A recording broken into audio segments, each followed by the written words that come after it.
In 1969, nearly 50% of kids in America walked or biked to school. By 2009, that number had dropped to 13%. According to the National Household Travel Survey, that number is at 11% today. Some say the popular 1960s phrase, stranger danger, forced children and parents to balance exercising caution and living in fear. Thankfully, child abductions are rare. Still, it is one of a parent's biggest fears. According to the National Center for Missing and Exploited Children, most children who go missing are taken by someone they know. Experts also state that most perpetrators use one of four methods to lure children: offering kids something special, enticing kids with an animal, like a puppy, faking an emergency, or asking them to help with a task, like giving directions or looking for a lost pet. So what can you do to help protect your child? Educate your son or daughter. Teach them not to open the front door for people they don't know. Tell them to check in with you before going anywhere with anyone. Instruct them to immediately tell you if a stranger or anyone out of the ordinary approaches them or tries to take them away, and make sure you define what a stranger is.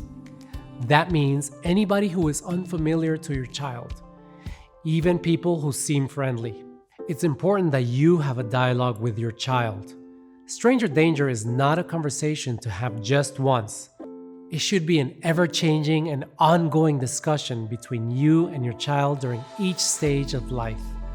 Stranger danger looks different at 4 than at 12. Keeping the conversation going throughout childhood helps them know what to look for as they grow and reinforces that you care about their safety no matter how old they get. You can help protect your child by teaching them to identify trusted adults. Police officers in uniform, store clerks, and most teachers can all generally be trusted.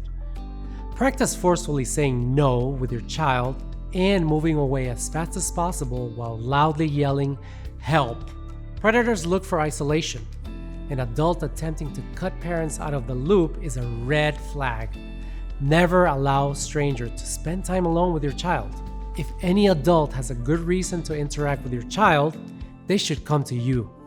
If your child is involved in extracurricular activities like youth groups, sports, or scouting, make sure the group is properly chartered with strict safety protocols. Know what those protocols are and make sure they are followed. Educate your child on how to behave and how adults should behave around them.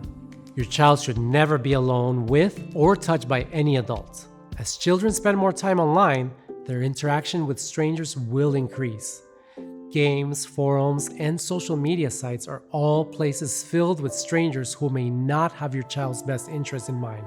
Child grooming takes place online regularly, and what often appears innocent in the beginning can take a dark turn. Groomers will befriend a child online through mutual hobbies or interests.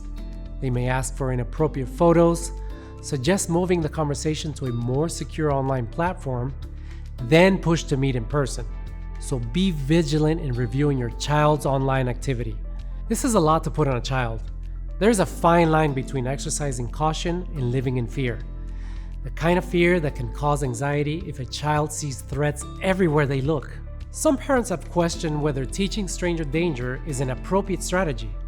But when done properly, the benefits far outweigh the consequences.